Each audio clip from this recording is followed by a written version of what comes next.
संसार में ऐसी कोई भी वस्तु नहीं जिसकी प्राप्ति मनुष्य के लिए असंभव हो। प्रयत्न और पुरुषार्थ से सभी कुछ पाया जा सकता है, लेकिन एक ऐसी भी चीज है जिसे एक बार खोने के बाद मनुष्य या कोई भी व्यक्ति कभी नहीं पा सकता, और वे है समय। एक बार हाथ से निकला हुआ समय फिर कभी लौटकर वापस नहीं आता। एक कहावत भी है, बीता हुआ समय और कहे हुए शब्द कभी वापस नहीं बुलाया जा सकता। समय परमात्मा से भी महान है। भक्ति साधना और परमात्मा का साक्षात्कार कई बार किया जा सकता है, लेकिन गुजरा हुआ समय लौटकर कभी वापस नहीं आता। समय ही जीवन की परिभाषा है, क्योंकि समय से ही जीवन बनता है। समय का सदुपयोग करना जीवन का उपयोग करना है, समय का दुरुपयोग करना जीवन को नष्ट करना है। समय किसी की भी प्रतीक्षा नहीं करता, ये प्रतिक्षण, प्रति मिनट, घंटे, दिन, महीने, वर्षों के रूपांतरण में निरंतर चलता रहता है। फ्रैंकलिन ने कहा है, समय बर्बाद मत करो,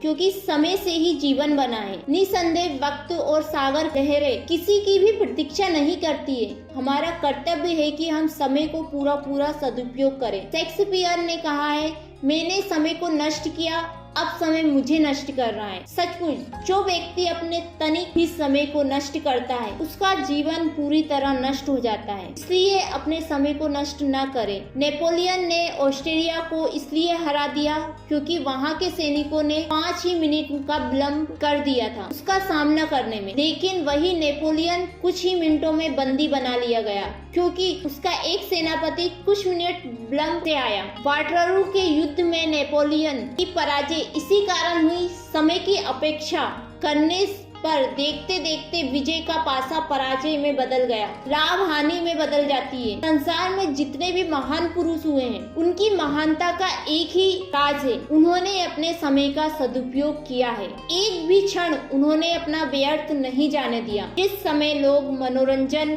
खेल, तमाशों में अपने समय को व्यर्थ गवा रहे थे, उस समय महान व्यक्ति ने महत्वपूर्ण भौतिक धन, महत्वपूर्ण कार्यों का सृजन किया है। ऐसा एक भी महापुरुष नहीं है जिसने अपने समय को व्यर्थ नष्ट किया हो और वे महान बन गया हो। समय बहुत बड़ा धन है, भौतिक धन से भी अधिक मूल्यवान। जो इसे भली प्रकार उपयोग में लाता है वे सभी तरह से लाभ प्राप्त करता है। वे छोटी सी उम्र में दूसरों से बहुत आगे बढ़ जाता है। समय जितना कीमती और फिर ना मिलने वाला तत्व है, उतना का महत्व प्रिया हम लोग नहीं समझ पा रहे हैं। हम में से बहुत से लोग अपने समय का दुरुपयोग कर रहे हैं, उसको व्यर्थ में की बातों में नष्ट कर रहे हैं। हम में से कितने लोग ऐसा सोचते हैं कि हमारा कितना समय आवश्यक और उपयोगी कार्यों में लगता है और कितना व्यर्थ के कामों में, सैर सपाटों में, मित्रों से गपशप करने में, खेल तमाशों में, मनोरंजन में, आलस्य में चला जाता है। हम कितना समय नष्ट करते हैं व्यर्थ की बकवास की बातों में। हम कितना समय नष्ट करते हैं, यदि इस पर लेखा जोखा किया जाए तो आप अपने जीवन के महत्वपूर्ण धन का बहुत बड़ा भाग आप यूं ही व्यर्थ में नष्ट कर रहे हो समय के रूप में। काश एक एक मिनट, घंटे, दिन का हम उपयोग करें तो कोई कारण नहीं है कि हम जीवन में महान सफलताएं हासिल ना कर पाए। समय की बर्बादी का सबसे पहला शत्रु है किसी काम को आगे के लिए टाल देना। आज नहीं कल करेंगे, इस कल के बहाने हमारा बहुत सा समय नष्ट हो जाता है। स्वेट मॉर्डन ने लिखा है, कितनी ही योजनाएं अधूरी रह गई है, कितने ही निश्चय बस यूं ही रह गए हैं, कितने पछतावे हाथ मलते हुए रह गए हैं। कल असमर्थता और आलस्य का द्योतक है। इस कल से बचने के लिए महात्मा कबीर ने चेतावनी देते हुए कहा है, काल करे सो आज कर, आज करे सो अब, पल में परले होएगी, बहुरी करेगा कब। कल पर अपने कोई भी काम को न टाले, जिन्हें आज करना है उन्हें आज ही पूरा कर ले। स्मरण रहे, प्रत्येक काम का अपना एक अवसर होता है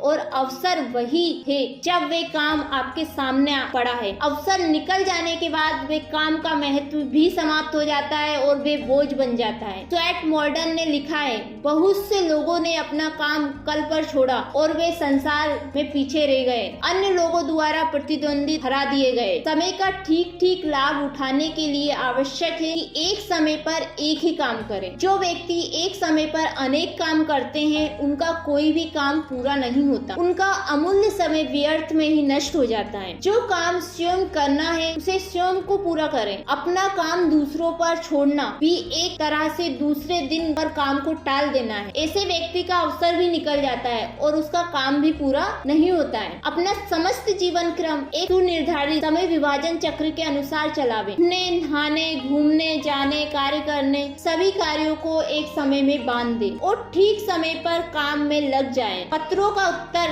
तत्काल दे, दिए हुए समय को लोगों से मिलने जाए, दिए हुए समय पर लोगों से मिलने जाए। अपने दैनिक जीवन में छोटे छोटे कामों को नियमित समय पर करें। जरा विचार कीजिए, आपको किसी दिन किसी गाड़ी से बम्बई जाना है। अगर आप गाड़ी की सीटी देने के 1 मिनट बाद स्टेशन पहुंचते हो तो क्या वो गाड़ी आपको मिलेगी? नहीं। निश्चित समय निकल जाने के बाद आप किसी दफ्तर में जाए तो निश्चय है आपका काम भी नहीं होगा। आपको स्मरण होगा ईश्वर चंद्र विद्यासागर, जॉर्ज वाशिंगटन आदि को सड़क से गुजरते समय लोगों ने अपनी घड़ियां मिलाते थे। अपने काम समय का इस तरह मेल रखे कि उसमें 1 मिनट का भी अंतर न आए, तभी आप अपने जीवन का पूरा सदुपयोग कर पाएंगे। आलस समय का सबसे बड़ा शत्रु है। ये कई रूपों में मनुष्य पर अपना अधिकार जमा कर बैठा हुआ है। कई बार कुछ काम किया है तो विश्राम करने के बहाने अपने समय को बर्बाद करने लगते हैं। वैसे बीमारी, तकलीफ आदि में विश्राम करना आलस्य नहीं है। थक जाने के बाद नींद के लिए विश्राम करना भी बुरा नहीं है। थकावट हो, नींद हो तो ठीक है, आप विश्राम कर सकते हो, लेकिन अभी उठते हैं कहते आप आलस्य में मग्न रहते हो। आंखें खुली कि तुरंत अपने काम में लग गए। रास्किन के शब्दों में जवानी का समय तो विश्राम के नाम पर नष्ट करना ही घोर मूर्खता है, क्योंकि यही वे समय है जिसमें मनुष्य अपने जीवन का, अपने भाग्य का निर्माण कर सकता है। जिस तरह लोहा ठंडा पड़ जाने पर घन पटकने से कोई लाभ नहीं होता है, इसी प्रकार अवसर निकल जाने के बाद आपके प्रयत्न करने का कोई भी लाभ नहीं होगा। विश्राम करें, अवश्य करें, लेकिन अधिक कार्य क्षमता प्राप्त करने के बाद। और विश्राम का भी एक समय निश्चित कर ले कि इस समय हमें विश्राम करना है। समय बड़ा मूल्यवान है, उसे बड़ी कंजूसी से खर्च करना चाहिए। अपने समय धन को बचाकर उसे आवश्यक उपयोगी कार्यों में लगाएं। इतना ही अपने व्यक्तित्व को महत्व दे और अपनी कीमत को बढ़ाएं। नियमित समय पर काम करने की आदत डालें। की आदत पड़ जाने पर आपको स्वयं ही इसमें बड़ा आनंद आने लगेगा। यदि मनुष्य प्रतिदिन किसी काम विशेष में थोड़ा समय भी लगाए तो उसमें महत्वपूर्ण अधिकार प्राप्त कर सकता है। महामनीषी स्वेट मॉर्डन ने कहा, जीवन भर एक विषय में नियमित रूप से प्रतिदिन 1 घंटा लगाने वाला व्यक्ति उस विषय में अद्भुत विद्वान बन जाता है। प्रतिदिन 1 घंटा पढ़कर मूर्ख भी विद्वान बन जा सकता है। जरा अनुमान लगाइए, कोई भी प्रतिरोज 1 घंटे में 20 पृष्ठ पढ़ता है तो साल में वे 7300 पृष्ठ पढ़ लेगा। इसका अर्थ हुआ 100 पृष्ठ की 73 पुस्तकें वे 1 साल में पढ़ लेगा। 10 वर्ष में 730 पुस्तकें पढ़ने वाले व्यक्ति का ज्ञान 4 स्तर कैसा होगा, इसके बारे में आप स्वयं ही अंदाजा लगा सकते हो। अतः समय को मामूली ना समझे। नियमित रूप से कोई भी काम आप करेंगे तो धीरे धीरे उसमें योग्यता बढ़ती जाएगी और वे निश्चित ही वो काम पूरा हो जाएगा। समय की बर्बादी आजकल मनोरंजन के नाम पर भी बहुत होती है। रेडियो, सिनेमा, खेल, तमाशे, शतरंज आदि में हम समय को गवा देते हैं, बहुत सा समय बर्बाद करते हैं। महात्मा गांधी ने एक बार अपने पुत्र मणिलाल को पत्र में लिखा था, खेलकूद मनोरंजन का समय 12 वर्ष की उम्र तक है। आज हम इसमें अपना कितना समय खर्च करते हैं वे स्वयं अनुमान लगा सकते। अपने आसपास का वातावरण ऐसा रखना चाहिए कि आपका समय बर्बाद ना हो सके किसी भी कारण। जो लोग आपका वक्त बर्बाद करते हैं उन लोगों से दूरी बना ले। निठल्ले लोगों से अक्सर दूर ही रहे, क्योंकि वो आपको भी बर्बाद कर देंगे। याद रखें, समय बहुत मूल्यवान वस्तु है। इससे आप जितना लाभ उठा सकते हैं उठाइए। आप समय को नष्ट करेंगे तो समय आपको नष्ट कर देगा, इसलिए समय का सदुपयोग कीजिए।